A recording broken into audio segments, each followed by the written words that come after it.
शासनपति प्रभु महावीर स्वामी को हम वंदन करते हैं। सभी गुरु भगवंतों को तिकोती के पाठ से वंदन करते हैं। श्रद्धावान भाई और बहनों, आपके अंदर विराजित आत्मा को माजलगांव से सुभाष कोठारी का सादर प्रणाम, सादर जय जिनेन्द्र। उत्तराध्याय सूत्र पर ये मेरा 31वां वीडियो है। कल के वीडियो में हम देखे पहले अध्ययन के 42वें गाथा का वर्णन। धम्मधियं च ववारं बुद्धि आयर्यं सया तमया रंतो ववारं गरम नाभिगच्छयि मनोगय वकगयं जानिता यरियस उ तम परिज्ञ वायना कमना व वायनम। गुरु भगवान उत्तराध्याय सूत्र के माध्यम से हमें यह समझाते हैं कि हमारा कर्म बंद कम कैसे हो।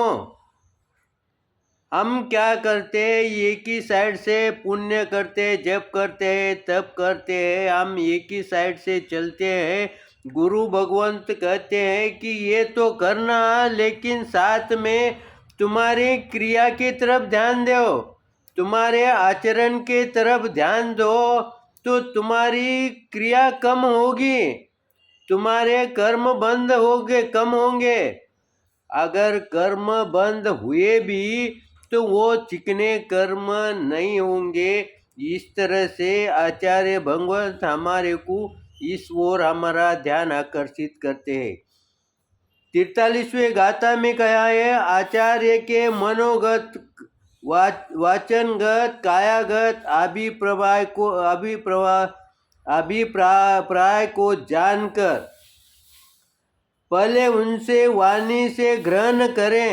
यानी आचार्य भगवंत का क्या अभिप्राय है, वो क्या बात कर रहे हैं, उनके बोलने का ढंग सोचो, उनका समझाने का ढंग समझो, या उनकी जो भी काया से क्रिया कर रहे हैं उसका अभिप्राय आप जानो। घर में भी कभी कभी माता पिता कोई काम नहीं कहते हैं, फिर भी हम उनके हलचलन के तरफ ध्यान दे के, उनके क्रिया के तरफ ध्यान दे के हमारे ध्यान में आता है इनको किस चीज़ की जरूरत है। फिर वो बोलने के पहले ही हम वो क्रिया करना, या वो क्रिया करने के पहले हम उनसे पूछना, आपको कुछ चाहिए क्या।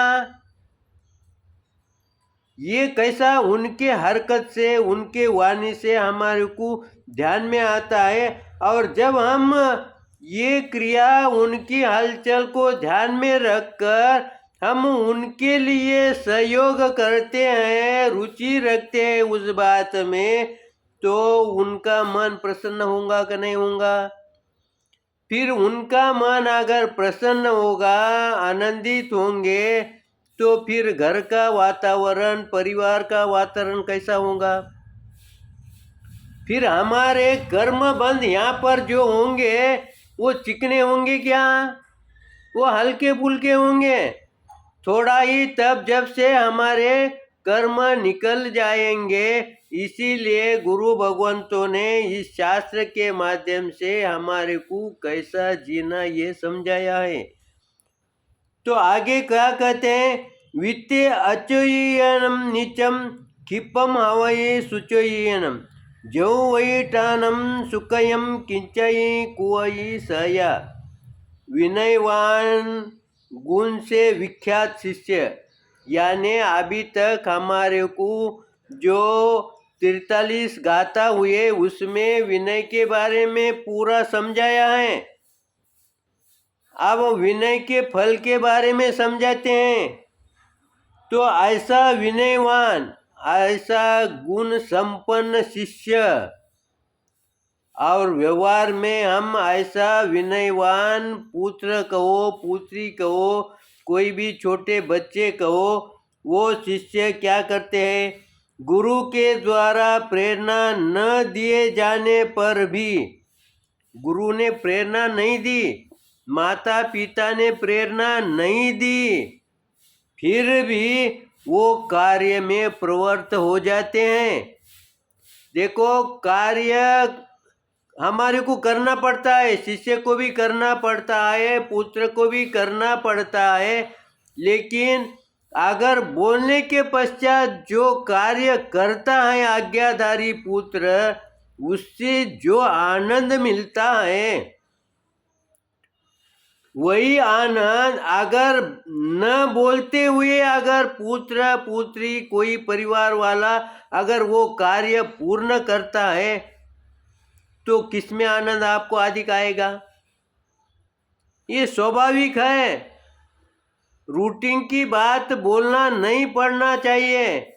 अगर समझो न बोलते हुए भी अगर सीनियर की, माता पिता की, गुरु की अगर जो काम उनको आवश्यक है, जो क्रिया उनको आवश्यक है, वो क्रिया न बोलते हुए भी अगर कोई जीव, कोई व्यक्ति पूर्ण करता है, तो उसके प्रति उस गुरु का, उस माता पिता का भाव बढ़ता है, श्रद्धा बढ़ती है, प्रिय लगता है, और वो आनंद के वजह से, प्रसन्नचित होने के वजह से वो ज्ञान की बात जो आप उनके व्यवहार में जो बात हुई है वो हमारे को समझाते हैं। और जब किसी का चित्त मन स्थिर होगा, उस समय उनका सही ज्ञान, उनका सही दिशा वो कम शब्दों में हमारे को समझाते हैं। इसीलिए हम कभी कभी ये सोचते हैं, जब कोई व्यक्ति जब बीमार गिरता है, अंतिम समय में होता है, उस समय वो उसका किसी के प्रति क्रोध नहीं होता, और वो काम की बात और कम समय में वो कहता है, क्योंकि उस समय उसके मन से सब विकार द्वेष कम हुए वाला रहता है। इसीलिए वो श्रद्धावान शिष्य शीघ्र ही कार्य में प्रवृत्त होता है, और गुरु के द्वारा प्रेरणा दिए जाने पर तो वो सदैव सुचारू रूप से उन सत्य कर्म कृत्य को करता ही है। अब जो शिष्य, जो पुत्र बगैर बोले कोई काम करता है, तो ऐसे व्यक्ति को, ऐसे पुत्र को बोलने की जरूरत नहीं है, और बोलने के पश्चात वो शीघ्र ही करेगा, क्योंकि यहाँ पर उसका जो विनय है, उसका रग रग में, रोम रोम में उसका विनय अंदर बैठे वाला है, समाहित है। क्योंकि अभी तक की जितनी भी गाथा हुई है ना, उन्होंने अनेक प्रकार से, अनेक उदाहरण से विनय को समझाया है। अब जो विनय को जानता नहीं है, उसके मन में भी अब विनय के प्रति ये भाव आते हैं कि मेरे को इसके लिए क्या करने का है, मेरे को इसके लिए कितना समय लगता है, मेरे को कुछ नहीं करते हुए भी, चलते चलते शरीर को कष्ट नहीं होते हुए भी मैं परिवार को, मैं घर को प्रसन्न चित्त रख सकता हूँ। तो इसलिए ऐसे समय में वो जो काम करता है उसका काम भी आसान हो जाता है, कम परिश्रम में काम सही ढंग से होता है।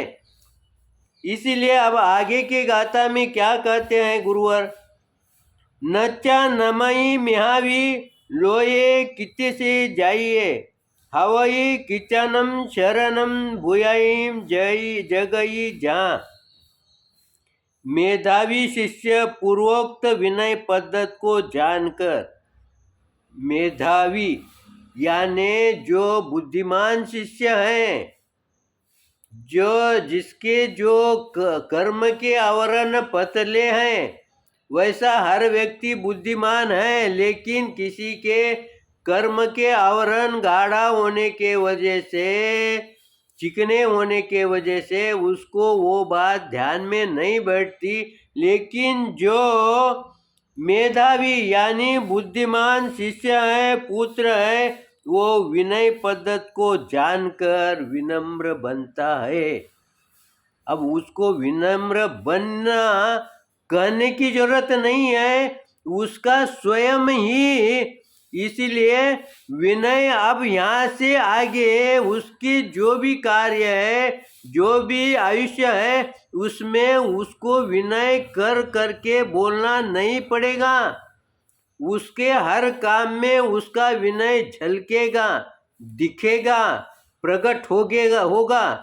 और जहाँ विनय प्रकट होता है वहाँ पर तुम्हारा अध्यात्म रहो, संसारिक कार्य रहो, जब तक रहो, कोई भी कार्य सही ढंग से प्रसन्न चित्त से संपन्न होगा।